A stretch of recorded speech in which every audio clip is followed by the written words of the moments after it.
This is Amateur Hour. I'm Ben, the Amateur Exegete, and my co-host is, of course, Mark Edward.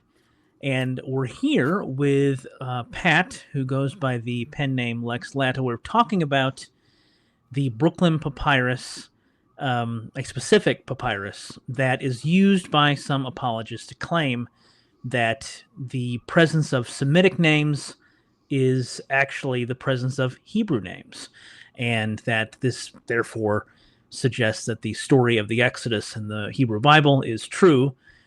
Proves Yeah, the stories. the languages proves, yeah. But of course, Pat does not agree. He has written a blog post about this, and today we're going through some slides and responding to the argument of a particular apologist, Wesley Huff. So the last time we talked about this, we were on this slide. We were talking about these Semitic names claimed to be also Hebrew, and you've been explaining why that isn't the case. So let's kind of pick up where we left off. Yeah, sure. No, just to pick up the thread, we got to the point where I was explaining how even though the names work as Hebrew names and would eventually be used by Hebrew people, at this time period, they're not uniquely Hebrew. In fact, they can't be uniquely Hebrew because the Hebrew language doesn't exist until around the 1200s at the earliest. Yeah. And so all of the names that appear on the Brooklyn Papyrus are perfectly good Northwest Semitic or West Semitic names usable by all sorts of peoples. Canaanites, folks in Ugarit, Ammonites, Amorites, and so on. So they're not uniquely Hebrew, and they can't be because there's no Hebrew language at the time. yeah, that's the crux. Is that there wasn't a language. Details. Yeah. So what I thought we would do to, because there's no horse so dead I won't beat it a little bit, is go into a few more Hebrew names. Now, these are not in the papyrus, but I think they are useful tools in helping us understand how Hebrew names work, or how I should say West Semitic names work, and how we might and might not be able to determine whether a name is indicative of somebody being Hebrew. Okay. So these names, you'll find them in every Hebrew Bible, and these are all Hebrew characters, some more recognizable maybe than others. But we'll start at the top very quickly. So Abimelech. So that's a Hebrew name from the Hebrew sentence. It means Avi, my father. Melech is king. In Hebrew and a lot of other ancient languages, it was pretty typical to leave out the verb with nominative sentences. So with that name in particular, isn't Abimelech the name of a Philistine king? Also that, yes. Which is really strange. Well, actually, and you make a good point there. I mean, even though this is a Hebrew sentence, Abimelech, Avimelech, and it is the name of a Hebrew. It's Gideon's son, and he's the king of Shechem and a bit of a schmuck. Oh, but that's right. True. Yeah, you're right. It is also the name. I forgot about that. Of actually a few Philistine kings. Yeah. Which is a bit weird because, as you know, the Philistines are Indo-European folks from the Aegean. Yeah. Mycenaean or Cretan or Cypriot. So you would not expect them to have a West Semitic name. Exactly. But the Bible just assigns. I suspect it's just, and I'm not the only one, so it's not my idea here. This is just sort of a generic term or name that the authors gave to Philistine kings whose names they might not have known or cared about. Well, in the Philistines, anyways, in that section of the Hebrew Bible in Genesis, are anachronistic. They don't belong there historically. So again, it's one of the reasons we know that it's not it isn't quite fit. So yep. So Abimelech that's a really good example. Okay. So yeah, and so it's a good Hebrew sentence, it's a good Hebrew name. Aleph, Beth, Yod, Mem, Lamed, Kaf also work as a Phoenician sentence and a Phoenician name. So in fact, we have an Avi Milki. So the vowels, I got to be a little careful here. The vowels are a little bit. We work from reconstructions because there are no vowel letters in the alphabets of this time. Yeah. So when I say that there's a Phoenician name Avi Milki, which probably means something like my father is my king. I'm not going to stake my reputation on the vowels, but that's the reconstruction we have. So Yeah. there was a Phoenician, a prince of Tyre. I think that I would characterize that as Phoenician. It's probably early for Phoenician now that I think about it. Canaanite. Tyrian Canaanite. We'll go with that. Yeah. If I mention my high functioning OCD. So, but not a Hebrew, but he's got these 6 consonants are his name. So this works just as well in Canaanite and other Northwest Semitic languages. So it is used by a Hebrew character or a Hebrew king in the Hebrew Bible. As you pointed out, though, it's also used on its own terms. The Bible is saying, just because somebody has a Hebrew name doesn't necessarily mean they're a Hebrew. They might be a Philistine for all we know, right? Yeah. So not a distinctively Hebrew name, not a uniquely Hebrew name. Let's go to Daniel. I mean, this one's easy, right? This has to be a Hebrew name. This is Judahite number 1. Right. This is Nebuchadnezzar's right-hand man during the time of the exile in Babylon. It has to be a Hebrew name. It works as a Hebrew name, sure. Dani is my judge. El is God. Now, El is a common Semitic word meaning God, either God generally or El is the Ugaritic. Head of the Canaanite Ugaritic pantheon. Yep. And actually, El or Elu are other forms of the same word. Yep. Going back to probably Proto-Semitic Elah or something along those lines. So Dani El is a perfectly good Hebrew name, meaning my judge is God. It is not a uniquely Hebrew name. Okay. Nope. So Dan and El. So El again is a word for God that can be used by any number of Semitic languages in antiquity. Same with Dan as the word for judge.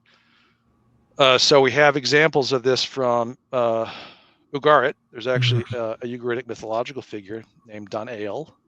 It's more or less the same. There's not a yod, but again, the spelling might not always be consistent. And I should mention that even some manuscripts of the Hebrew Bible spelled Daniel with a yod and sometimes without. Defectively. In the book of Ezekiel, it has Daniel, and in context, it's not our Daniel. It's a more ancient figure known for his wisdom on the lines of Job and Noah. Yeah, ancient figures, revered for various reasons, Yeah, and there's some, there's a decent argument at least. I'm not 100% sure I'm with it, but that it's actually referring to the same Daniel that the Ugaritic tradition is referring to. The Ezekiel Daniel. So it's not. This is not a uniquely Hebrew name. We've got a Ugaritic variant. We've also got Akkadian variants. Over back in the East Semitic languages, we've got Dayan Ilu and Din Ilu, which basically have the same meaning. God judges, or God is my judge, or God is the judge. So Daniel, incredibly important character in the Hebrew Bible, an incredibly important prophet and figure in the Christian tradition. But if you met somebody named Daniel 3,000, 3,500 years ago, you wouldn't know just from their name whether they were Hebrew, Israelite, or Canaanite, Ammonite, and so on.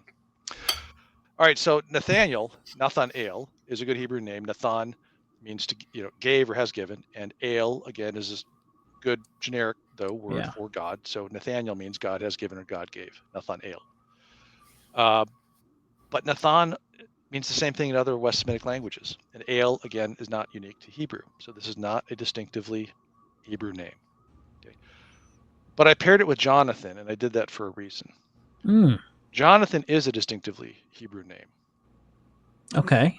So if we take Nathaniel, drop the El, so that's just kind of a generic Northwest Semitic, West Semitic name for God. Let's find a word for God that is more distinctively Hebrew, and use the theophoric version of that. And theophoric is a term we used to describe a part of a name that invokes the divine or a specific deity. So El is kind of a generic theophoric element. So let's drop El from Nathan, and let's use a Yahwistic theophoric element, something very specifically Hebrew. It is possible for non-Hebrews to be Yahwists, but I don't want to go down that road. Just generally speaking, I'm going to, for purposes of this discussion, more or less equate Yahwism with being Hebrew. So let's use a theophoric version of Yahweh, and in the case of Jonathan, it's Yahoo. Yahoo plus Nathan gets you Jonathan. So this is I would say, a distinctively Hebrew name. It's actually a distinctively Hebrew version, so to speak, of Nathaniel. You could also invert the elements here. Instead of Jonathan, you could have Nathan Yahoo, which gives you Netanyahu. I'm going to put a period at the end of that sentence, and we're going to move on. Yeah. Yep. Good call. Good call. So, real quick, Pat. Yeah, The go ahead. name Jonathan. I don't know if you've looked into it at all. Does this name appear at all in any way before or outside of the Hebrew Bible as a what's the language I'm looking for? Because, like you said, it's specifically a Yahwistic theophoric name. Do we find a version of this in any period prior to this to its appearance in the Hebrew Bible that you can think of? I mean, you may not know, but I'm curious. No, I think I would have come across something like that, and I've not seen any indication of Yahwistic names appearing outside of the context of the Hebrew Bible prior to the Bible's composition. Yeah. So Yahwistic names, start to show up in the record, in written records, in the first millennium. Yeah. Like 9th century, something like that. Yeah, something like that. I mean, the oldest Okay. character I can think of in the Hebrew Bible, and this isn't really answering your question, but the oldest character I can think of off the top of my head who's got a Yahwistic name is Joshua. That's Yehoshua. Yeah. So, but again, that's not extra biblical. Exactly. Yeah. So I'm just curious. And it's generally, I don't think there's much dispute about this, that these Yahwistic, theophoric elements are good markers, good characteristics of, distinctively Hebrew people. Either their parents were Yahwistic or they were Yahwistic or both. Yeah. Okay. Interesting. Yeah. So very quickly, we'll talk about, I just threw these names on here because they're fun. They combine both the generic ale and the specifically Yahwistic theophoric elements. So you don't have to have one or the other. You can, if in certain cases, have little column A and little column B. So Elijah is Eliyahu. My God is Yahweh. Yeah, that's my son's name. Yep. And Joel, Yoel, is really just Elijah, but reversed with a much shorter theophoric element for Yahweh, just a Yo. So the theophoric elements for Yahweh can be Yahu, Yahoo, Yo, Yah. I'm starting to sound like a pirate. I did not intend that at all. Yahuel. Yeah. Yep. And you find a lot of variants of these things. There's a lot of flexibility with the way these names are put together. Okay. Having said that, not every Yah is a reference to Yahweh. As we talked about with Jacob, it does start, with a kind of a Yah. But Yah is also just a very common phoneme. That isn't necessarily Yahwistic. So some of it is context specific. So the thrust of this then is that just because you have a name that it appears in the Hebrew Bible, it is used of a specifically Hebrew person, an Israelite, does not then mean that if you find that name or a version of that name in a context outside the Hebrew Bible, and more to the point, much earlier in time than the Hebrew nation, the Israelite nation appeared, it doesn't mean that that's a Hebrew who has the name. Right. It's just a person who, because these languages are so related, they use these names in various languages. Correct. So that's exactly right. And folks like Huff and Kennedy and others who are reading these names, into prior centuries before the language and the names existed as distinctively Hebrew, they're just reading things backwards. It's retrojection, and I get it. I mean, these look like we're just used to thinking of these as Hebrew names. Yeah. But they're not always Hebrew names. You got to be very careful about that kind of thing. Yeah. And one kind of interesting thing that occurred to me when I was putting the slide together is I think we all think of, or at least those of us who think about, onomastics, the etymology of names and the meaning of names. We're used to thinking of ale names as Hebrew, Michael, Gabriel, Ezekiel, they're not linguistically Hebrew, or they're not linguistically only Hebrew. Yeah. Michael, Mikael, who is like God, that would work for anybody in antiquity, among Semitic speaking peoples. So. Yeah. Well, I think the Daniel example specifically is just so good because, like you mentioned, we have an example from an Ugaritic myth of a Daniel, essentially, who has this name that predates the Daniel of the Book of Daniel, which is a 2nd century roughly document. I think that's just a really strong example. So I'm glad you put that up there. That's really good. Okay. Well, thank you. Yeah, and well, I do want to correct you. Daniel was written during the exile by Daniel, because it says so. That's true. That I forgot that. Yep. Yes, the Bible said it. I believe it, and that settles it for me. So. 6th century. All right. Yeah. Right. And Job is the oldest book of the Bible. Shattering all kinds of expectations and myths today. So, all right. I think we've stretched everyone's patience thin enough going through some. But about half the names here are identifiably Hebrew. The rest, even though we think of them as Hebrew or not. Yeah. All right. So I want to go back to Huff's slides here, and kind of close things out. Here he says this papyrus, going back to what we're talking about here, is concrete evidence for Hebrews living in Egypt and being used as slaves prior to the events leading up to the Exodus. No, it's not. We just can't say they're Hebrew. We can say they're West Semitic, Northwest Semitic, Asiatic, Canaanite. A lot of words you can use there, but Hebrew is not one of them. We also have inscriptional evidence of non-Egyptian slaves and servants. I agree. Particularly, although not limited to Canaanite/Hebrew slaves. All right, this is circular. This is begging the question here. We definitely have a lot of visual evidence of, again, Asiatic/Canaanite/Northwest Semitic slaves and laborers, and others, I should say. Some people were there voluntarily, mercenaries, tons of military personnel serving in the Egyptian military forces were Canaanite. So we have a lot of images of that.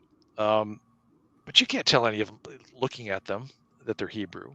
There's no way an Egyptian artist can draw, a Canaanite worshiper of Baal, and then a Canaanite worshiper of, Elohim or Yahweh, and show that in a visual way that would be distinctive. Yeah. So this here is Huff saying, how do we know? How can we confirm that these were Hebrew slaves? Well, there are images of Canaanite/Hebrew slaves. Well, how do you know those are images of Hebrew slaves at all? Well, because there were Hebrew slaves. Yeah. I'm probably being a little uncharitable there. But the artwork there are tons of tomb wall paintings and inscriptions and some figures of Northwest Semitic, Asiatic, Canaanite slaves, laborers, and so on. You just can't tell from looking at them, how a Hebrew looks different from anyone else. You can tell, a Philistine, for example. The Egyptian artists were very careful about depicting Philistines with a particular kind of headdress, and because they were so feared, they were so. The mark they made on Egyptian history was so significant. Because don't they depict the battles that the Egyptians fought against the Philistines? Aren't there? I'm trying to remember. There are late reliefs in some of the inscriptional material, and I haven't looked at that recently, so I don't want to start throwing pharaohs' names out there. Philistines or possibly sea peoples in general. Both. Yeah, but they mentioned the Peliset, which is what we get the Philistines from, right? I'm asking a question because it's been a while since I've looked at this, but I know they definitely depict these battles because again, this is around the time of the late Bronze Age collapse and the dawn of the Iron Age. So there's a lot of trauma, I guess would be the word associated with that, and it makes its way into these reliefs in Egyptian tombs and Egyptian tombs, but architecture. There is a particularly a well-known relief, but of course I did not study for this before the quiz here, so I apologize. I can't remember. I'm just asking questions out loud Yeah. because it's just on my mind. But your point though is that in this case the Philistines are very obvious because of how they are drawn, but Yes. slaves that are Canaanite, there's no differentiation between the different types of Canaanites that must have surely existed. You know, regardless of whether it was Hebrews, whether they existed or not, we don't have a way to distinguish them. So you cannot tell the difference. That seems to be the point you're making. Right. Because I mean, Yeah. there just weren't the differences in in the hairstyles and the Yeah. clothing. I mean, you can generally distinguish Egyptians from Canaanites from the way they're dressed and the way the Canaanites tend to have fuller beards and longer hair. The Egyptians tend Yeah. to be bald, and Canaanites tend to wear more colorful loincloths and robes. The Yeah. Egyptians tend to wear white linen. So that kind of distinction you can draw, but yeah, within and among the Canaanites, it's much trickier, and again, there's just no way you could pick out someone's religious beliefs Yeah. from the imagery that we have. So um, there is a lot of cool imagery. There's definitely, but and the idea of Northwest Semitic slaves being used in Egypt just isn't controversial. I mean, that Oh, yeah. everyone Yeah. agrees happens, and there I have been. think in general that is the major point to make. That let's just assume for like let's concede that this is Hebrew and not Mhm. just a generic Semitic dialect from 400 years too early. So what? Yeah. Right? Like, Yep. are we saying that the only conceivable way there could have been Hebrew slaves in Egypt is if it was because of the Exodus story specifically, Exactly. and not just because people migrated and cultures influenced each other and people moved around the ancient world? Like, are we saying that's impossible? Yeah. And to me, it's a very large reach to say Hebrew, therefore Exodus. Yeah, that is a really good point. Yeah. Yeah, I think that's true, and I think, for what it's worth, I think Huff's argument in this set of slides, at least, is more limited than that. I don't think he's saying Okay. because there were Hebrew slaves there, therefore there was an Exodus. I think he's just saying, as far as he goes It here, it his lends a degree of plausibility. at And least that's part of the problem with the argument is, I mean, insofar as it is a very limited, very specific argument, that's fine. But the problem is the apologetic audience is prone to making the kinds of leaps. And so unless the apologist is saying this is not specifically evidence for the Exodus, this is evidence that maybe establishes background, that's one thing. If you're careful to do that, great. But the moment you don't add that nuance, you've opened this door. And anybody, your S.J. Thomasons, your Robert Clifton Robinsons, whatever, they're going to latch onto that and they're going to say, oh, see, therefore the Exodus. And that's kind of the issue that I know Mark is definitely seeing, and I'm seeing here, is that you've opened this Pandora's box without the nuance. I mean, Huff may be more. Well, I mean, Huff may not be meaning to do that, like you said, Pat. Maybe he's not meaning that, but he definitely leaves the door open. Would you agree? Yeah. No, I certainly by implication, I think he's suggesting here's more evidence for the Exodus. In fact, I think he more or less gets into that in the following slides. So I would agree with that. I think this particular apologetic, both for Huff and for others, is really about countering the problem. It's a big problem. Yeah. We're told that the Hebrews became so numerous that Pharaoh was afraid for the stability of his kingdom. Yeah. So subjected them to forced labor, eugenics, for lack of a better word, and then expelled them in numbers. Who knows what the numbers really were, but according to the biblical text, 600,000 strapping young men and their hangers-on. Yeah. So if we're talking about that kind of volume, ignore the 600,000, even assume it's just tens and tens and tens of thousands. Yeah. You would expect there to be demonstrable evidence of this particular people group, in the Nile Delta, in the Nile Valley, and we just don't have it. We have a lot of evidence for Northwest Semitic peoples generally. Yeah. And they're trying to fix that gap right there. That's if the Hebrews were such a big deal, that Egyptian politics had to take these drastic steps, you should expect good evidence that these folks at least existed. Even if you want to say, oh well, the Egyptians didn't record their defeats, so that's why they didn't write about the parting of the sea and the loss of Pharaoh's chariots and stuff like that. All right, sure, whatever. And their neighbors were very kind to them to not record it either. They didn't bring it up Yeah. to take advantage of the situation. Yeah, because no So, one wanted. Go ahead, Pat. I'm sorry. I was gonna say because no one would love to have ruled the breadbasket of the ancient Near East. I mean, go ahead. No, I was just gonna try to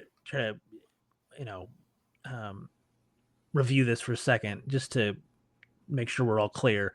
So what you're saying is the Brooklyn Papyrus, this particular papyrus, offers a way to explain why we don't find the kinds of evidence the Exodus narrative in the Pentateuch offers, like all these slaves. This document, therefore, or it can be used to say, oh well, here you go, here's the evidence. As small as it is, it's not that we have nothing. We do have something. Here it is. You have this papyrus. Yeah. So it's okay. The degree of the evidence, I think, is the biggest problem with invoking this. Like, it makes me think of this joke I heard some 25 years ago, probably in a sermon or something. Kid is sitting on a park bench reading the Bible. Now he's reading the book of Exodus, and he's just like so excited about this story and what God did for the Israelites. And this miserable atheist comes along, sits next to the kid. And he's like, "Hey, what are you so excited about?" And the kid tells him.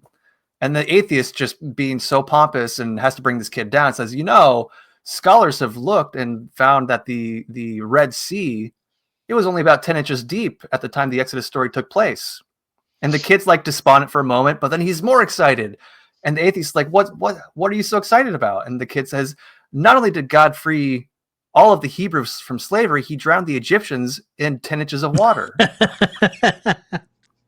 And it's like, it's really funny on the surface, but like whatever context I heard the story, like it was being delivered in a way to kind of support people to believe the validity of the Exodus, because God can do anything and all that stuff. But it's like the story, like the joke accidentally reveals that the people who want the story to be historical will grasp onto very flimsy evidence to help support it.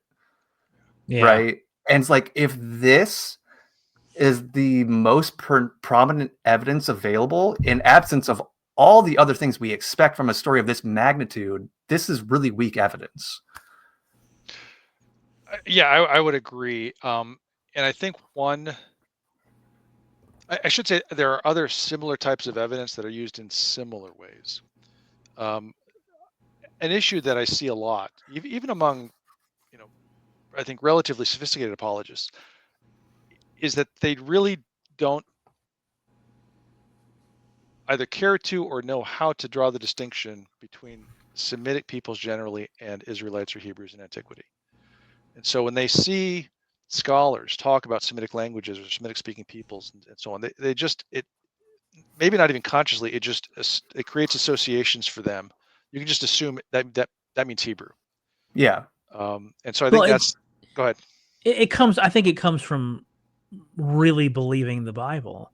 The narrative you read in whether it's the Deuteronomistic history or even the Torah, is Israel is the central, it's the center of the universe, as it were, because God is so focused on it. Every story's about it. So when you hear, and I'm speaking from experience, I grew up fundamentalist. I grew up, King James only Baptist. You just think everything's in terms of what, the centrality of Israel. So everything is filtered through that. So, I mean, I get that. I get why an apologist or apologists in general, Christians in general, would do that. It just Christian maps for centuries had Jerusalem as the center of the planet. Yeah. Yep. Medieval maps. Yeah. Yeah, I mean, it's just so ingrained that when they read any evidence, it's got to be automatically filtered through that. And I I think though, in addition to that, and so in their defense or our defense, I think when most modern people, again, who spend far less time thinking or reading about ancient history than the three of us, when they hear the word Semitic, I think they just yes, automatically say that Semitic equals Jewish equals yeah, Hebrew. yeah, Yeah. anti-Semitic, yeah, Yeah, yeah, because if anti-Semitic means anti-Jewish, yeah, then Semitic must mean Jewish. yeah, And so I'm not saying that's a conscious association, but I kind of get how that happens. Yeah. that's a good point. I think it's really fair to bring that up. Yeah. Yeah, But I would agree that yes, this is flimsy evidence. Even if the papyrus arguably, even if Hebrew as a language existed back in 2000, Yeah. these names are not distinctively Hebrew. yeah, They work for Hebrews, but just like the images, you can't tell from the names unless you've got a Yahwistic name, and the papyrus has no Yahwistic names. You just can't tell from these names whether any given individual is Hebrew or some other religion. So yeah. Well, it's any identical. modern name. My name's Yeah. Benjamin. It comes from Hebrew, but you find versions of this name in various languages. But Wait, just wait, oh my God.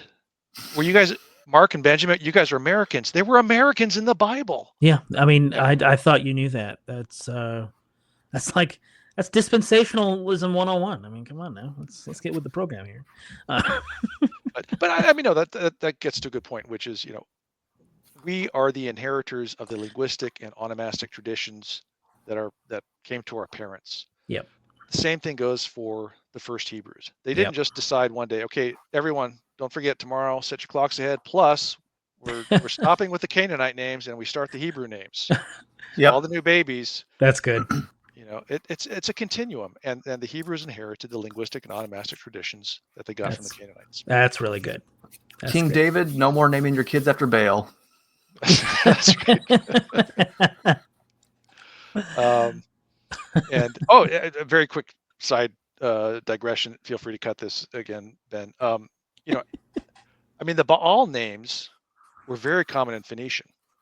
So we have, Avi Baal or Eli Baal. So Mhm. my father was Baal, or my king was Baal, or my God was Baal, Yeah. or is. Or Lord. Baal also Yeah, means Lord. Yeah. yeah, exactly. But Hannibal, who was a famous Carthaginian general who gave the Romans what for, Mm-hmm. we tend not to focus on it because of the way we pronounce the name, but the bull at the end of Hannibal is Baal. I mean, that's a Phoenician to Punic transmission of that tradition. So, uh, uh, and someone pointed out there's a baseball player whose first name is, I think it's Asdrubal. So that name, some of the Punic names entered into North African and eventually Spanish linguistics. Well, So, and there's a very famous serial killer whose first name is, is Hannibal. That's the one you went for. You could have said Hannibal Buress. We have a very famous comedian. Somebody uplifting. I go to horror. I love Anthony Hopkins. Okay, sue me. Don't sue me. You won't get much. I did have another recommendation for movies for you, but we can wait till the end if you want to get into it. We don't have. Oh yeah, let's save it for the end. That's good. All right. So sorry. I think we're all a little punch drunk. All right. So this slide is again. I agree that there's art depicting Northwest Semitic slaves, definitely, but that's not a controversial idea. It's just that you can't tell that they're Hebrew. So these are a couple of wrap-up statements that Huff makes here. It could kind of a little bit repetitive, but that's okay. So contrary to claims of no evidence of the biblical narratives, yada yada, predating the Exodus. Oh, it's interesting that he's here saying that the papyrus predates the Exodus by almost 200 years. Yeah, what's up with that? I don't know if he meant to do that or not. I think he might have just had a verbal vapor lock. I know what it looks like when I do that, and that's kind of the sense I get here. Yeah, that but makes sense. if he wrote what he meant to write, it's a very common trope that writers are bad at math. Oh yeah. And I'm not saying that to make fun of him. Like, I have to check myself a lot anytime math is involved. I will say I sympathize. I will never critique anybody who can't, who forgets that the 1600s is the 17th century. Yeah. Or those BCE dates will mess you up, man. Yeah. Okay. The late 17th century BCE is like 1610. Yeah. What? I mean, everything's yeah. It's the upside down. So I will never critique anyone for messing that. So. All right. Yeah, So I think I'm willing to give the benefit of the doubt here and think he just made a math error. Yeah, me too. I'm guessing, or he said maybe he meant to say at least 200 years instead of almost 200 years. I can see that happening. Yeah. But it's proof, compelling documentary proof. There you go, Mark. Proof for you again. That there were indeed Hebrew slaves in Egypt. No, it is not. It does not do this. It is just proof, for lack of a better word, of it's evidence of Northwest Semitic / Canaanite / Asiatic slaves, which again, the folks have been coming from Canaan into Egypt voluntarily and less voluntarily since the third millennium BCE. So it's nothing too extraordinary there. Then the next statement here, the list provides the earliest attested evidence of Hebrew names, not identifiably Hebrew names. They are names, variants of which Hebrews would later use. But at this time period, talking about them as Hebrew names is linguistically nonsensical. So it doesn't do what he says the papyrus does. And then here he seems to date the Exodus to the more traditional mid 1400s date that we see for early date advocates of the Exodus. I think, as you guys know, there are generally two schools. There are more, but the two big schools for when did the Exodus happen are either during the mid 1400s, based on a reading of 1 Kings 2:1, which you backdate from the founding of Solomon's Temple, 480 years, something like that. Yeah, and you end up with the 1440-ish date, or you're looking at the 1200s, mid 1200s, when Ramses II was pharaoh, and some of the descriptions of what's going on in the Exodus. These store cities that are being constructed. Yeah. So either way, though, and I think that is a more realistic date for a lot of reasons. I'm not saying that's when everything actually happened, but it makes more sense.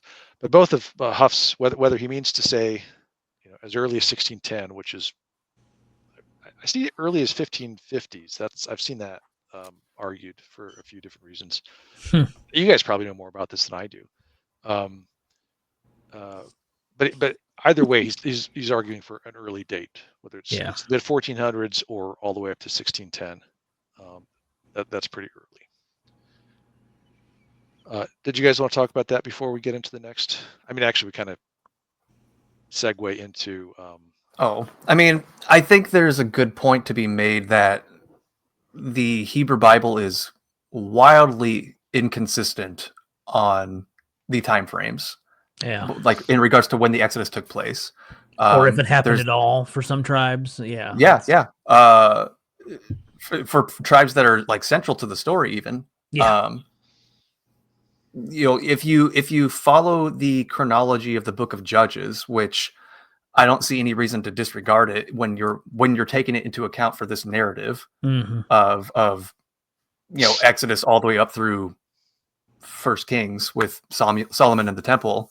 If you do the math, if you follow the narration, it Book of Judges has a very blunt timestamp for how much time has passed across the narrative so far. Just within that book, you end up with almost, I want to say, about 600 years between Solomon beginning to build the temple and when they left Egypt, which is just way too long. Like that does put them back into the 1600s BCE. But that's just way too long for the timestamp in First Kings 2, or is that the chapter where it says 480 years? Like that's 120 years too long. That's it's not just inconsistent, it's incompatible. But then you also have this bit in First Chronicles and the wildly boring genealogy chapters. It's like 9-10 chapters long. I was actually on the phone with my wife back when we were dating, and she couldn't fall asleep one night, so I read her First Chronicles genealogy, and it put her to sleep in about 10 minutes. But buried in there, like I think it's chapter 7 or so, it's giving some of the genealogy for the tribe, the half tribe of Ephraim, which is the tribe of Joshua. And it just assumes that Ephraim, his children, his grandchildren, and so on, are in Canaan. Yep. Even though he's supposed to have been time. born in Egypt to Joseph, while Joseph is living in Egypt. And like Ephraim's, I think his daughter is credited as building whole cities in Canaan, and two of his sons are credited as like these semi-infamous, what do they call them? Cattle rustlers, whatever whatever the cowboy term is. They steal cows from neighboring communities, and they get killed for it. And it shows Ephraim is despondent, so he has more children and to replace his dead sons, and it says like it goes all the way up to Joshua. Yeah, with no mention of them having moved to Egypt or from Egypt back to Canaan. Like that's not involved in the story. It just assumes they're part of Canaan. Yep. Yeah, these are all often disparate traditions that the redactors are preserving, sometimes reconciling, sometimes leaving them as they are. It's actually kind of wild that tradition is left in Chronicles because of how late Chronicles is. Yeah, but do you think they got so bored with all the genealogy stuff they just kind of like skipped over it, and that's how it ended up there? Like, they just were writing it. They weren't paying attention to what they were copying. Oh my gosh, this is so boring. Let me just write it. That's what I think happened. That's my theory. Yeah, that's fair. That's fair. But no, it goes to the point, especially when it comes to particularly conservative apologetics. The Bible is not univocal, right? It's definitely multivocal, and there's a lot of different stories, a lot of different traditions about the Exodus event, and we do well to honor those traditions by acknowledging them and understanding them in their context, and not trying to smash them all together to make them fit one particular story that we prefer because we're invested in a particular apologetic. I remember when I took Roman history, we would have Roman readers of that contain documents from different authors, from major authors from Roman history. Those are anthologies, and it would never have occurred to us in a million years. You have to read all of these authors' works as though they're all trying to make the same point and tell the same story from the same perspective. Yep. There just wasn't that incentive or expectation that you would look for that univocality, and because of the Bible's role in certain people's lives, they do have that incentive. Just try to reconcile Ovid and Hesiod. Exactly. Yeah. No, but apologetics is such a strange animal at times. It just the way they do history is not the way historians do history. Like and it very often creates more problems than it solves. But absolutely. But the especially with the internet now, and everyone's trying to do something immediately and quickly. Yeah. All folks are doing is trying to answer this one objection, and if it makes sense at a quick glance, that's good enough.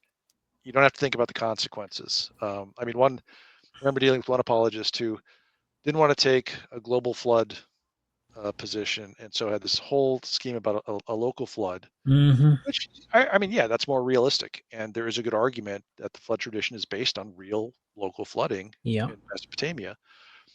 But then you end up with all of these other historical problems as a result of that, and a story that doesn't align with what the Bible is. It's no longer the story in the Bible. Yeah. It just creates other problems. I think Mark would agree, like, especially when it comes to reconciling gospel contradictions or things like that. They always do it at the expense of the details of the narratives. These authors are making specific narrative claims, and the only way you can reconcile these, contradictory passages is by ignoring the very specific narrative claims. And that just seems so disrespectful to me. Like, these authors are competent, they're not stupid authors, but you have to recognize they're telling a story, and they're not interested in history the way we are interested in history. So give them some license. I sometimes, when I'm talking about apologetics in general with friends, I do try to make the point that while I very vehemently disagree with both the methods and the conclusions a lot of apologists come to, I actually do really respect that they're putting in the work that they think is valuable. And they're not being lazy. They're not taking shortcuts. There is a lot of intellectual rigor going on, like very creative thinking that is most people are not able to do. That's a little shady, Mark. Though that's like that's no, the but mental I don't gymnastics. mean that. I don't mean that as a backhanded compliment. I mean that they are able to make these connections, and they're able to make these big picture arguments that a lot of people take for granted because they're just listening. They're not doing that work. Okay, yeah. And I think it's fair to give them that, if not admiration, at least that admission that they're trying to do their best, even if I disagree with that it is the best. Yeah. No, I guess you're right. I'll concede the point. Okay, so let's look at this. You've got oh, we did talk about this before. Egyptian control of Canaan. Yeah. We can drive the point home. Yeah, let's do that, because I find this aspect of Egyptian history and Canaan history fascinating, because it is not something I learned about until much later in life. I didn't learn about this in church. I went to a conservative college where, for all intents and purposes, the Bible was our textbook. So I missed out on a lot of things. You just think that there's no Egyptians in Canaan, and then all of a sudden, there's all of a sudden Hebrews in Canaan because they were all in Egypt. Like, this was fascinating to me when I learned it. I took several ancient religion and ancient history classes at a public university, and this never came up. Really? Even when talking about ancient Judaism and even on the unit about the Exodus, this did not come up, that the Egyptians controlled Canaan.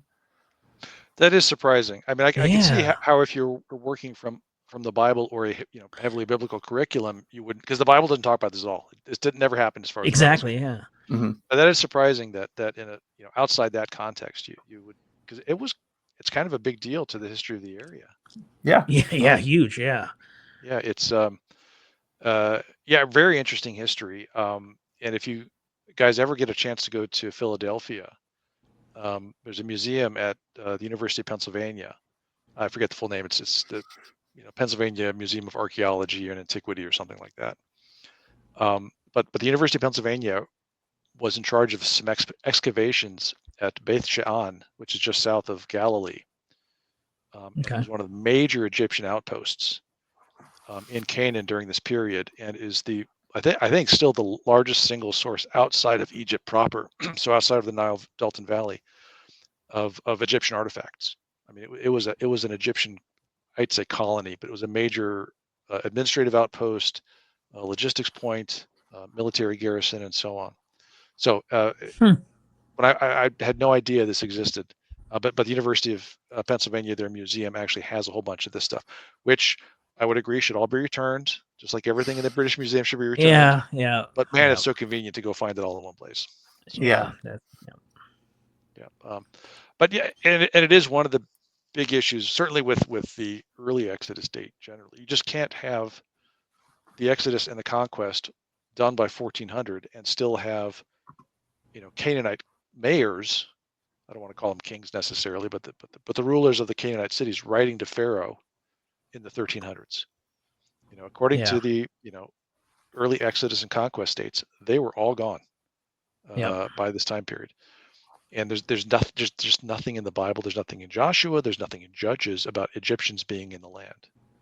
And I mean, like you guys were saying earlier, that's one of many reasons it doesn't make sense for this stuff to have been written in the second millennium, because whoever wrote this stuff doesn't remember Egyptians being in the land when they were. Yeah. And doesn't remember a time when Philistines weren't in the land, and they weren't for a long time. They didn't start showing up until fairly late. So an early date just doesn't work, because you've got Canaanites living side by side with Egyptians for some of this period. The Egyptian presence in Canaan wasn't a steady state kind of thing. It waxed and waned. And we're talking about chiefly archaeological, some, I guess, literary could be the term that's used. Not just hieroglyphics, but like the Armana letters and things like that. Yep.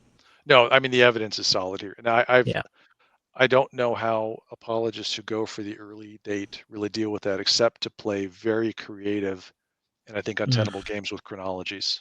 Yeah, that just don't work, and definitely not mainstream. Yeah. So go ahead. It's not. It's not Rawl who proposes that really early chronology, is it? One of the figures who shows up in that Patterns of Evidence video argues for a much earlier chronology to make that early Exodus date work. It might be him. Your patience for watching that stuff might be greater than mine. I didn't see the whole video. No, neither did I. I got about halfway through. So I know he is known for proposing fringe chronological ideas, but I don't quite know where he stands on this particular aspect of it may have been him. Okay. The only person I remember from that I won't call it a documentary video is a archaeologist person who the video really wants to play up almost like he's Indiana Jones. Like he's got the fedora, he's like silhouetted against the sunset in a lot of shots, and it's like they're trying to make him look like this heroic figure. And I think this person was arguing for this not mainstream chronology. Yeah. Does the music end there with dun, dun, dun, dun, dun, there's I think there was something similar, yes. It might have been maybe that's just me. All right, so and I should mention, I mean, the Egyptian presence in Canaan also even is kind of a problem for mid 1200s Exodus, because Egypt is there through the mid to late 1100s. Yeah, their presence was really strong all the way through the 12th century. Didn't they have garrisons that the Israelites surely would have had to deal with on their way through the Promised Land? I mean, yeah, you would expect. Yes, is the answer. There were Egyptian garrisons, major posts again at Gaza and Joppa, Beth Shean, and then smaller posts throughout the countryside. I don't want to give. It might not have been as tightly controlled as Roman occupied Palestine. Yeah. But it was there were definitely boots on the ground, administrative centers, soldiers there. I mean, as you mentioned, Ben, and I think most of us who got the version of the story from the Bible and maybe a little help from Cecil B. DeMille, our perspective was, the Hebrews, they got to the Red Sea or Reed Sea, whatever it was, they got across, the waters closed in, and that was it. You don't hear about Egyptians anymore after that. Yeah. And that does not align with what's going on in Canaan at this time. The Egyptians had no problem getting to and from Canaan and being in Canaan. Yeah. So it just doesn't work. And again, that's why even through the 1100s, it's not a good match. And that's one reason why Gary Rensburg, who thinks there was some kind of exodus, there's a kernel of history in the story there. He says, 1200 just don't work. You still got too much Egyptian power projected into Canaan for that story to make any sense. So he looks at a much more modest and gradual thing that probably mostly didn't start happening until later than the 1200s. Yeah, early 1100s, I think.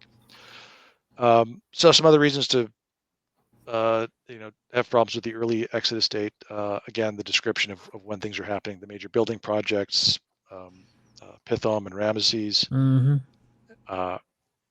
Apologists will try to backdate that stuff by saying, well, later editors updated the names so that readers, that's just so ad hoc. And the only reason folks are doing that is because they want that older date, to match up with what's in 1 Kings 6. Yeah. I think it's 1 Kings 6:1, if I'm not mistaken. I should probably look that up. Because I mean, that's just sort of the traditional date. Yeah. But if you didn't have that, They're just, anyone reading this would say, yeah, it looks like this is happening around the time somebody named Ramses was pushing big building projects, and that was Ramses II, who's generally regarded as, the most important, consequential pharaoh of New Kingdom Egypt. So. Yeah. It is strange, though, that the author of the Exodus story knows the names of these very specific sites, but cannot name for you the pharaoh that is involved with like anything that's going on in the story. It's just a very strange, set of circumstances that makes you wonder, where was this guy when he wrote this? It's mostly a lot of Exodus. There is the priestly author, so it's not even strange that they didn't name a name. It's strange that they didn't even try. Yeah, like it's not that they like. If they didn't know, they would have at least made something up, like they did with Abimelech. Yeah, they just call him Pharaoh. I mean, it's just or the king. I mean, one possibility is that they were harmonizing or trying to harmonize different traditions, which had different pharaohs' names. Well, and they true. just, we're not going to. They just got rid of all of them. Yeah. Yeah. So we can get by with Pharaoh. That's good enough. Who knows? Yeah, and maybe it didn't matter. I mean, the central figure of the story is Moses, so who cares what the Pharaoh's name is? Yeah. But I would agree it is an odd omission, and compared to, for example, the historical books in Daniel. I mean, we get the names of the Babylonian rulers. Yeah. I mean, there are some problems with some of the, the succession there, but at least we do get specific names. So it is a weird omission. I would be inclined to agree. One other point that I can never quite wrap my head around is you just look at the map. What's the easiest, quickest way to get to the Promised Land from the Nile Delta? You just follow the Way of Horus, the coastal road. It's a well-trod, overland route, and but we're told in what is pretty clearly an ad hoc justification for why they didn't take this route, that God did not want the Hebrews to have to deal with the Philistines, didn't want them to face war when leaving Egypt. And in the 1200s, there just wasn't a big Philistine presence there. Well, I mean, he doesn't ever want them to face war. There's nobody in the land of Canaan. There's nobody in Jericho, right? Doesn't the story say he's they just certainly went to not the city going no one was to? there? He's certainly not going to unleash just massive supernatural events to devastate their enemies. Again, there are some so weird.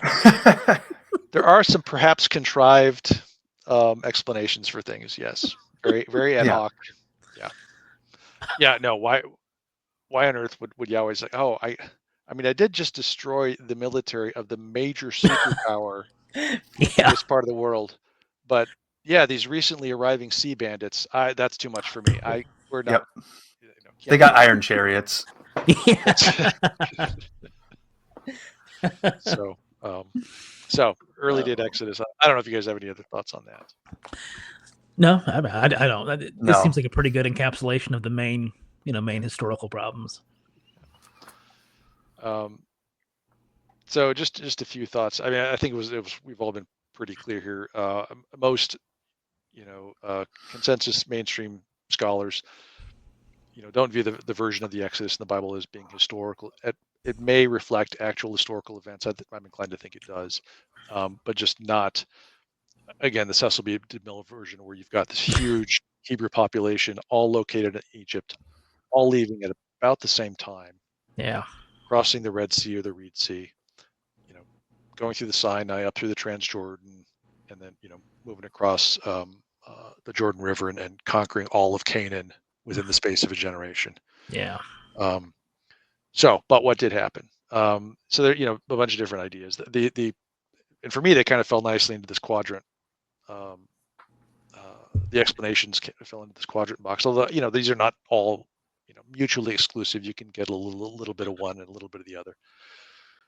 But the historical, or I should say, the traditional view is that there was an exodus, maybe not 600,000. I think aside from really fundamentalist apologists, you'll find very few people who will defend that figure.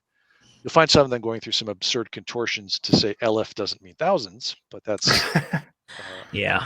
not tenable. This is probably a very faulty memory, but I could swear I read that even Martin Luther doubted the numbers of the Exodus story. Hmm. And this is, 500 years ago. Yeah. That wouldn't surprise me. I mean, that's a big number. And Yeah. I mean, I didn't want to served in the military and moved with a brigade or a division, which is, at most a few thousand. That is not a simple thing. And to move, a population that size is just anyway. They're gonna leave their mark. Millions of people and animals. Yeah. And all their belongings and all of their food and everything. Yeah. And all at once. But again, so even a smaller conquest model, people have held on to that, and there's still some today who would advocate some sort of conquest type movement of, even though we don't have evidence of Hebrew specifically, folks are willing to say, well, okay, the Northwest Semitic people, that's close enough for us, so we're going to call them Hebrews, even though we can't prove they were Hebrews. They moved up, they crossed the Jordan, under leadership of Joshua, conquered the Canaanites more or less. Yeah. I would say that it's not the consensus position anymore. Then you've got versions of, internal revolt, an uprising as during the Bronze Age collapse, as Egypt was pulling out of Canaan, and the Canaanite city-state leaders who were used to relying on Egypt for authority and troops to enforce their authority, they started losing control, and so you had, basically a peasants' revolt. The problem is there's not a lot of evidence for that, and it seems a lot like just people who like to express solidarity with the working classes. Yeah, it's a very Marxist, yeah, interpretation. Yeah. And then we've got people moving in from outside peacefully, and people moving around internally peacefully. Just normal migration, the kind of stuff that happens during periods of economic and social dislocation, like the Bronze Age collapse. Yeah. And so, I kind of take a little bit from those bottom two, and I think the mixed multitude model that Ann Killebrew and other people advocate for,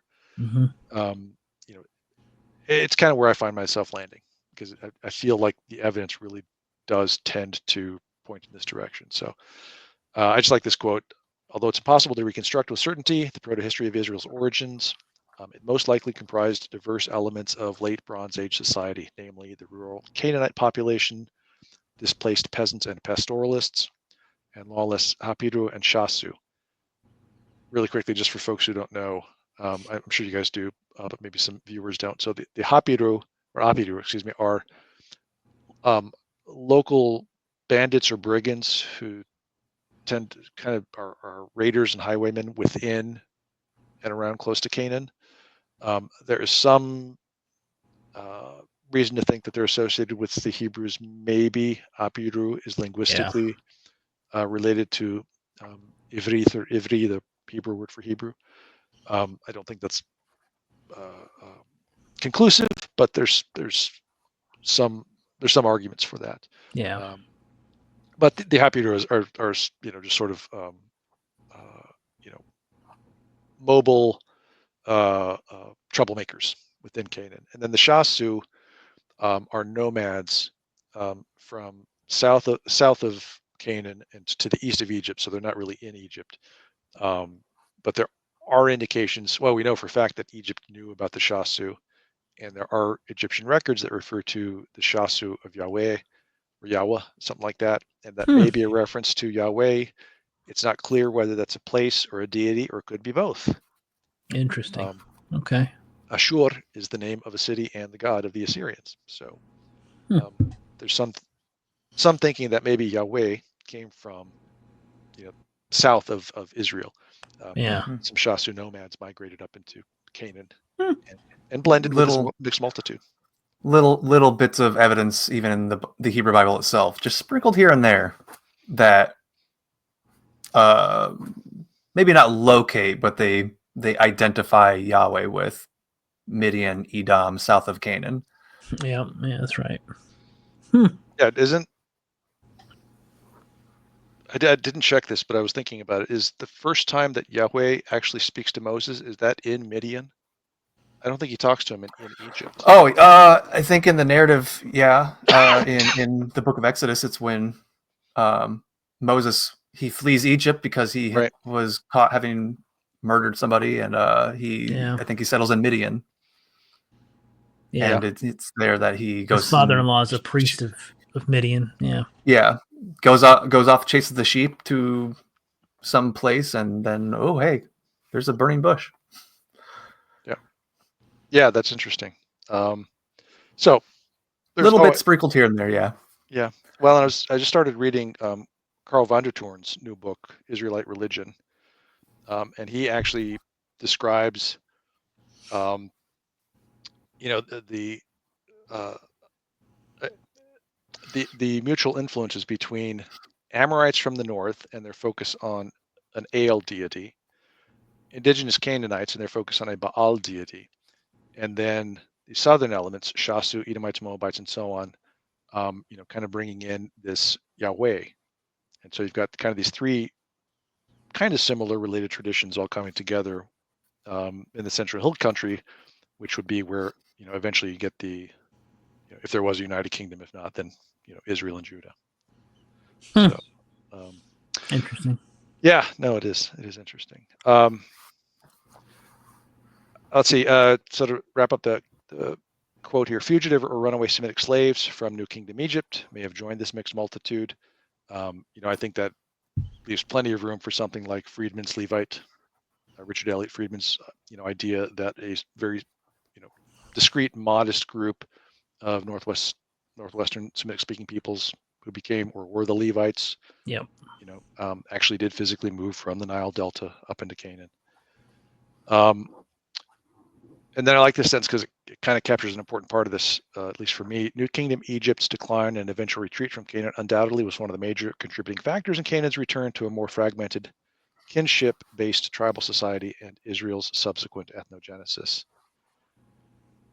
So when I think about what the Exodus, or what the events that the Exodus is kind of remembering and recreating and retelling in a telescoped and mythologized epic way, is not just people fleeing from Egypt up into Canaan. It's about the disentanglement. You've got Egyptians up in Canaan, and you've got northwestern, Semitic proto-Israelites down in Egypt, and I see them both moving away and consolidating, and kind of regrouping during the Bronze Age collapse in their respective, homelands.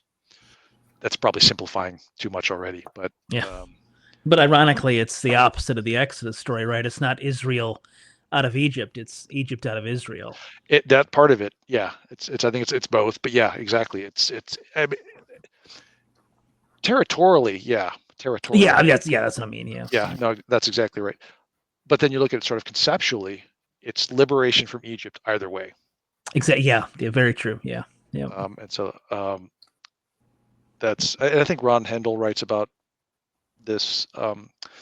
This remembering later from a time when, again, people didn't remember that Egypt was in the land, and so when they're retelling the story, they're going to put their ancestors in Egypt rather than Egyptians in Canaan. So. Fascinating. All right, last slide, I promise. Yeah, so and again, the formatting got a little funky. I'm going to lose sleep over this tonight, but that's okay.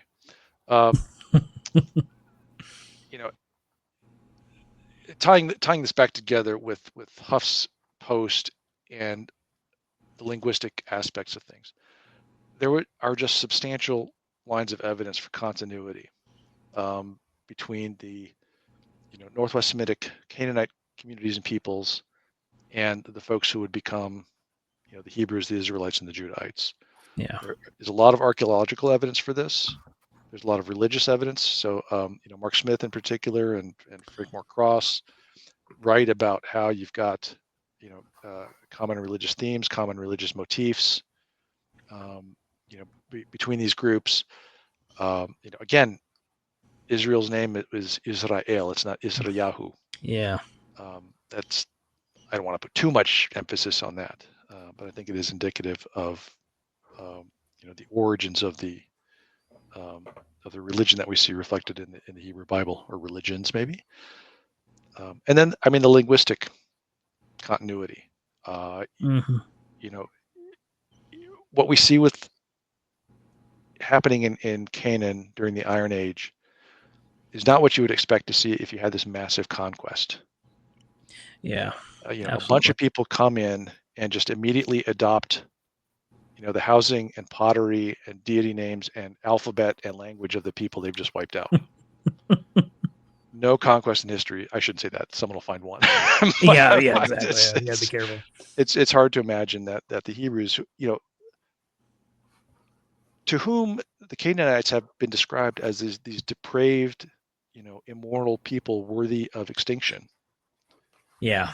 It's hard to believe that the Hebrews would come in, cross the Jordan, and say, "Oh, well, let's kill them all." But first, man, that alphabet's pretty cool. Let's take that. Hmm. And their names, those names sound awesome. Let's use those. Yep. It's just the narrative doesn't align with the linguistic history. Yeah. I have worn everybody out. I really No, appreciate not the at all. questions here. No, this is absolutely fascinating because, first of all, coming from a more conservative fundamentalist background, you don't hear about this stuff. This is not something that ever comes up because everything is filtered through the narrative presented, or at least the way it's interpreted by a fundamentalist community like the one I grew up in. It's filtered through the Bible, so you just don't know about it. You just assume that the story being told in the Bible is the right one, and that it happened the way it happened. But then the evidence that you end up learning later starts to poke these holes in it, and you realize that things are a little bit more colorful. There's a lot more nuance that you need to appreciate.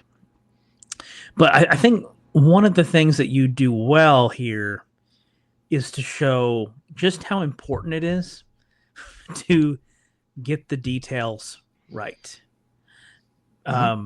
Because you've shown that whether it's intentional or not, it's misleading to argue that this particular papyrus is supporting the Exodus, excuse me, the way some apologists suggest, and certainly the way some people are going to take it.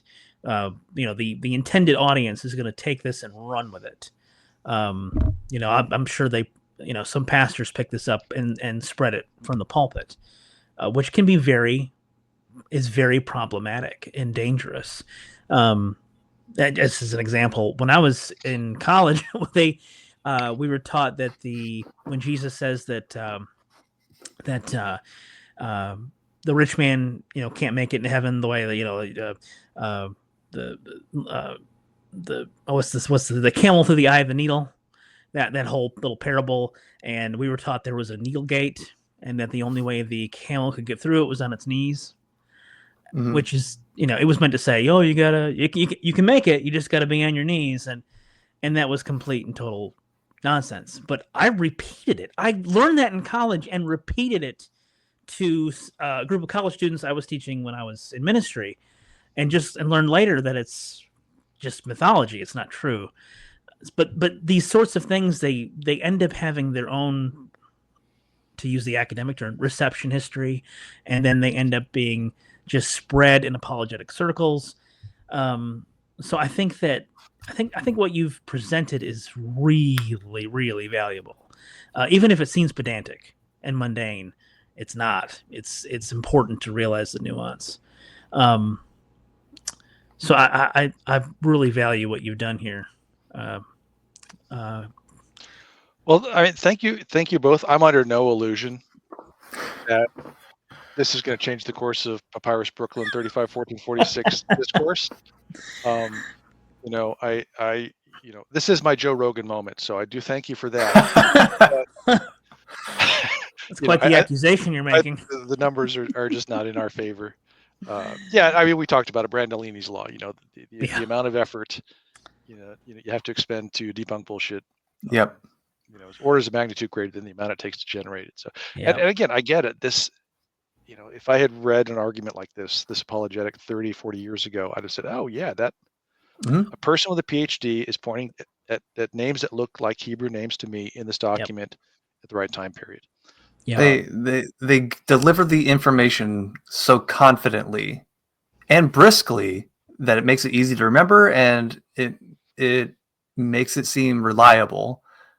Yeah. Yep. So yeah, like it just takes so much more effort to show why it's wrong, but by that point the misinformation is spread so much faster. Yep. But well, we did our little piece here, and No, it was thank good. you both. I do appreciate it. I had fun. Really. Yeah. Well, before we close, I want to do, Mark and I have done this when we've had our conversations, but I thought it'd be good to just, talk about maybe a movie you've watched, a book you've been reading, to kind of get close this out. So I want to start with Mark, though. Gosh, don't Mark start with always me. has the best stuff. And I always hate it. So Mark, just go ahead. Oh man, I have to pull up my list of things I've watched recently. Oh, jeez. Sorry, I was not prepared. You're always prepared. You keep a spreadsheet of the movies you watch. Yeah, it's true. The two most recent things I've seen. I'd like to know more about the motivation for that, but you don't have to share. But I like to keep track of all the movies I've ever watched. I know my list is short of reality, but I'm creeping up on 1,500 movies that I've tracked so far. Wow. But the two most recent, one was I wouldn't even call it a B movie, called Kill Point. It's really bad, but it's super low budget action like cop movie. I think late 80s, early 90s, something like that. Okay, yeah. It's got a few really, really good performances, but it's not a good movie. Anybody famous that we might know? Who? No, not even. Wow. Yes. The original Shaft is in it. The TV actor who played Shaft is in the movie. Yeah. Who was that? That wasn't Richard Roundtree, was it? Yes, Richard Roundtree. He's in the movie. Wow. Okay, yeah. And then shortly before that, I watched, speaking of this kind of meta textual stuff that we're doing, I watched the movie Adaptation, which is a Nicolas Cage movie where it's a movie about a screenwriter played by Nicolas Cage struggling to adapt a book into a movie, which is the movie we're watching. Oh man, I haven't seen that one, but anything with Nicolas Cage, I don't care what it is. he is the most inconsistent actor ever, but I cannot stop watching his movies. They're just It's because he gives it his all every time. Even if it's really bad, he gives it his all. Yeah. But that movie was actually it was pretty entertaining. And I think that one was critically acclaimed too. Not all Nicolas Cage movies are critically acclaimed. But that one was. I want to give him some credit. I think he's really been on a roll in the last 7 or 8 years. Like he's had some really good movies in the last decade. Have you seen is it Arcadia? It's on Shudder. It's a horror movie. Yeah. Mm-mm. Oh yeah, that's good. And then he was in another one too, another horror movie. Like I think he's been in quite a few the last few years. But what was it? I can't think of the name of it. But it was really good. Are you thinking of Mandy? Mandy is my go-to recommendation for Nick Cage horror movie. Yep. It's fantastic. That was a good movie. But he's also in Willy's Wonderland, which is a horror movie, and that's really bad. That was really good. I like Willy's Wonderland. Don't talk bad about that movie. It's if anybody hasn't seen it, it's Chuck E. Cheese, but Nick Cage has zero dialogue the entire movie. Well, it's Five Nights at Freddy's, but low budget. Yeah. Yeah. Anyway, somebody else take over? It's a really good movie. I'm taking all of my votes from Willy's Wonderland and putting them to Mandy. I think Mandy's just yes. Just, please. That's a mistake, Pat. Mandy's huge. Mandy's one of my favorite movies. It is just, a good movie. Yeah, same. It's up there in the top for me. Just so bonkers. This has suddenly become a Nicolas Cage appreciation show. Is that what this is? He's the patron saint of my group of friends. That whenever we get to watch movies. Oh, he's so good. My wife hates him, so I have to talk about him with somebody. What? I know. Oh, I could talk about Nick Cage movies for a long time. Yeah, Guarding Tess. That's one of my favorite movies. Is Guarding Tess. It's just phenomenal. I can't get that movie out of my head. It's so good. Any books, Mark? Before we, I'm going to ask Pat. No, nothing new. Nothing. Probably nothing that will grab very many people's attention. I've been going back through David On's commentary of Revelation. His 3-part commentary. Yeah, that's good. Just digging into it, going through it, especially digging into his hypothesis on the composition of the Revelation, and I find it personally pretty convincing, just because it lines up really closely with the theory I developed independently before I really started getting into these composition theories. So, are you going to modify? Didn't you write a blog post about the composition of Revelation? I just put up a note on my blog a day or two ago, just saying, hey, here's why I think On's theory is convincing and where I think it's better than the one that I came up with. Oh, really? Not that I compete with David On, but I think the theory I was coming up with like kind of points in the same direction. It didn't quite get to his conclusion. Yeah. But I think he's really convincing. Well, good. Okay. All right, Pat. So here we go. Movie, book, both. I'll do a little bit of both. So I just started. I mentioned this earlier. Carl von der Toorn's. Oh, you can't see it because I've got the screen on. Carl von der Toorn's Israelite Religion. So it's from the Yale. Was it there? Anchor Yale Bible Reference Library. So it's a new history of the history of. Oh. The history. Did of it just Israelite come out religion. like this year? Yeah, within the past month or two. Oh wow! Really? Okay. So it is. I want to double check. It's 2025. Yeah, write down that title. Yeah, Israelite Religion. Yeah, 2025. Oh, okay. All right. I missed that one. So yeah, I'm about 40 pages into it. It's very readable, very well argued, well documented, very scholarly. It's not something I would. It's an academic. That's an academic series. It is very academic. Although I think it was only $40, which is not. That's really affordable for a highly technical book. Yep. So I'm enjoying that so far. And then as far as movies go, well, I kind of wanted to follow up on an earlier blog post that you had a conversation there. One is if you haven't seen Dark Song, I do want to. I'm an evangelist for Dark Song, for horror movies with a religious aspect to them. Okay. And that one's great. It's an indie movie, and again a slow burn as they say. But I thought the payoff was phenomenal. And then another one, the ending of which is and I've watched a lot of horror movies in my time, but this one is I think because it hits a phobia of mine. The ending is the most harrowing ending of any horror movie I could think of, and it's there's a UK title and a US title. I can't remember which is which, but it goes by either The Borderland or Final Prayer. Borderland and it's Final Prayer. Yeah, Borderland or The Borderland. Okay. Not the Borderlands movie. That was awful. No, that's why I'm leaning in. I'm really trying to articulate the title there. And it's a found footage movie, and I don't normally like found footage. And even here, there are a few times when I just have to turn off the part of me that's saying no one would be recording. How did they find this footage? But whatever. Yeah. But it's a found footage movie about a crew of Vatican miracle debunkers. So they are the red team that the Vatican hires to go in and investigate miracle claims before the Vatican authenticates, because the Vatican doesn't want to authenticate frauds. And so it's this crew, and they've got some personal history, and there's the character interactions are lots of fun and interesting. But they're investigating these miraculous happenings at a chapel way out in the middle of nowhere, in the UK somewhere, I forget. And horror ensues. That's all I'm going to say. But it is a really good movie, and the ending just sets my teeth on edge because it's just. Is it better than The Exorcist 2? Which has a similar setup where somebody's sent to investigate the miraculous events of the first movie.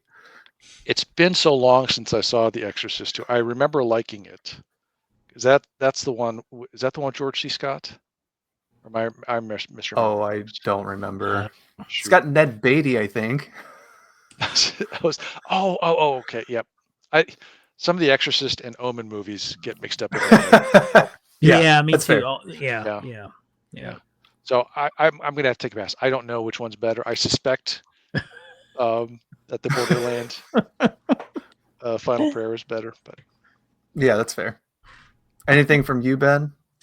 Well, I'm reading Timothy Beale's book Religion and Its Monsters. It's I think it came out in 2004. It's a couple decades old, but it's kind of a classic in religious studies as it pertains to horror, and it's pretty good. I can't think of any movies, but a horror book I finished a few months ago is called Incidents Around the House. I can't remember the author. It is the scariest book I have ever read. Ever. Wow. Hands down. It's about this little girl. It's written all from her perspective, so it sounds like a child has written this book. She's maybe 8 years old, I can't remember. But the first chapter starts, and let me backtrack. It ends with her talking about other mommy coming out of the closet, and other mommy asks her, "Can I come into your heart?" And that's like how the first chapter ends. And even right now, like I have goosebumps because the story goes on. It's like demon possession, but it's like a ghost. It is so scary. Like, and then the child refers to her dad as Daddo. And then I had finished the books, a couple months ago. But all of a sudden, my son, for no reason whatsoever, he's never done it before, calls me Daddo. I'm like, what is going on? Did you watch Back to the Future recently and he messed up Daddy-O? Maybe. I don't know, but he called me Daddo, and I immediately thought of the book because all I do is think about this book. It is so good, but it's called Incidents Around the House, and it is so scary. Oh my gosh, I could talk about it all day. It is just that good. It's just, and it's not very long, but man, it will just, so scary. I do have a very quick musical recommendation. Oh. One of my favorite bands only released 2 albums in 2007 and 2009. They came and went very quickly. Their name is Neon Horse. Okay. They were adjacent to the like alternative Christian music scene at the time, but there was nothing particularly religious about their lyrics or anything. But people suspected like, oh, this band member, because nobody knew who the band members were when they performed. They had like paper bags on their heads, or they wore heavy makeup so you couldn't recognize them. Oh my! But people suspected, oh, it's this guy from this band, from that band, and it's like the different Christian band members. But after 15 years, they finally released a new EP. Oh wow, that's quite the break. It just came out of nowhere, and I just discovered it a couple days ago. It's been out for a few months, but I just discovered that it's been out. But I love their music, and I know they're a little bit weird. They're like this kind of goth rock 80s new wave revival sound. Oh, they got a lot going on. I love their sound. Neon Horse, is that what you said? Neon Horse. Neon Horse. All right. Have to look them up. Well, gentlemen, this has been really interesting. I want to thank you, Pat, specifically for, not just writing the blog post originally, but putting together these slides, talking about this, because, like you said, doing, this is not doing all of that legwork. Yeah, that's a lot. Like, and all you had to do is put up with me being condescending and lecturing for 2 hours. So I think, I love it. I think it's a wash. I think we both suffered. Or not no, I didn't suffer at all. I learned quite a bit. That's one of the most memorable professors I had in university, was that kind of professor who was just, he went on, he ranted the entire 2-hour lecture session, and He was a little bit condescending, but I loved listening to him. It sticks with you. It sticks with Yeah. you. So that's what If you I want. was only so. a little condescending, that's a victory. I We think all were. I think. he was an atheist Episcopalian deacon, and he brought that up relatively frequently in his lectures, which was just fun. Is he trying to? Was that a cry for help or? Yeah, I don't have a know. stroke thinking how to manage that in my head. Some people confessing in public. I don't know. Either way, and Mark, thank you for hopping in and helping out with this and adding your expertise to the subject matter. What little I had to contribute, I enjoyed doing. Yeah, well, Much you have appreciated. you have a habit of knowing like what the different biblical texts are talking about specifically and summarizing them well. I don't have that gift at all, so I appreciate you contributing in that way. So, but yeah, this was fun. And this has been Amateur Hour. I'm Ben, the Amateur Exegete. Again, I was joined by my co-host Mark Edward of ABibleDarkly.com, and of course, my guest was Pat, who has written a really significant blog post on this issue in addition to this presentation. So I will put everything in the show notes. But for all those who have watched, thanks for watching, and we'll see you next time. Thanks, Dado.